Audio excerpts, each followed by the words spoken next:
Lecture 3 now of Chapter 14, and Lincoln is elected. The Republican Party platform is very anti-slavery, as you can see. For the Free Soilers, its platform is a non-extension of slavery, which means that they will not support any kind of slave states or extension of slavery in the future. For the Northern Industrialists, they have a protective tariff, which is going to make it easier to produce and nurture industries that are going to be in the United States. And also government aid to build a Pacific Railroad, especially for the Northwest corporations and merchants and business owners that want to be able to connect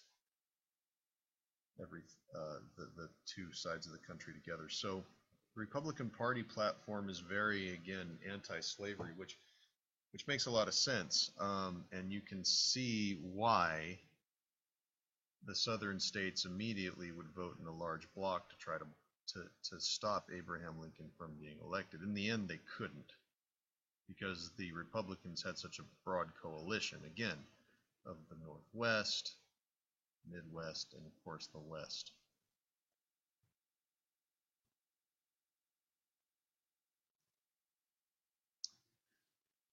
Southern states were threatening to secede, and at this point a know-nothing political party person from Kentucky named Senator John Crittenden actually said this. He said, "Let's have a compromise before we start seceding," because the South was starting to talk about secession right before Lincoln was elected. He said, "Let's just have the permanent existence of slave states and no slavery north of 3630. In other words, no slavery north of here anymore, and permanent slavery in the South." Of course, that didn't happen. The South started to secede very soon after Lincoln's election. So South Carolina was the first, and here is the order in which they seceded. Now, a thing about the southern states, don't think that everybody was interested in seceding. There was a lot of risk. Southern Unionists were, I think, trying for calm here. They wanted the Union to stand because they thought secession might lead to war. And that, of course, would lead to the destruction of Southern society and possibly even open the door to slave insurrection. So you have them saying, don't secede, let's stay together as a country. Maybe there's peaceful ways we can work this out. You had fire-breathing secessionists who didn't think that staying inside the Union would be a great idea. They didn't agree at all with President Lincoln, and they wanted to make sure that the Republican Party would not ruin their way of life. And that's why they decided that they wanted to secede. For all their differences, Southern whites agreed that they had to defend slavery. They disagreed about whether the mere presence of a Republican in the White House made it necessary to exercise what they considered a legitimate right to secede.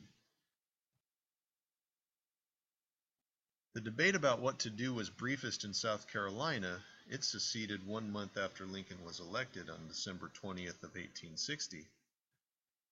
By February of 1861, the 6 other lower South states had followed suit, and in February, representatives met in Montgomery, Alabama, where they celebrated the birth of the new Confederate States of America, where Jefferson Davis would become president.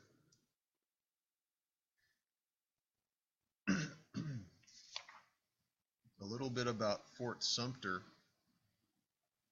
These are the first shots fired in the Civil War. Basically, here you have a northern fort which is under siege by the South, and the Civil War is on. and it's going to take another 4 years to end it. And so, what did we learn about the Civil War? First off, a couple of things. Number one, the failure of compromise. The failure of compromise. If you go back to many of the maps here in the PowerPoint, you understand that the southern states and the northern states could never work together to find a solution. The failure of compromise is very central to understanding why there was a civil war. And everything that the war is hinges upon that. In the next lecture, in chapter 15, we'll go through the Civil War. In chapter 16, we'll talk about Reconstruction. Thank you.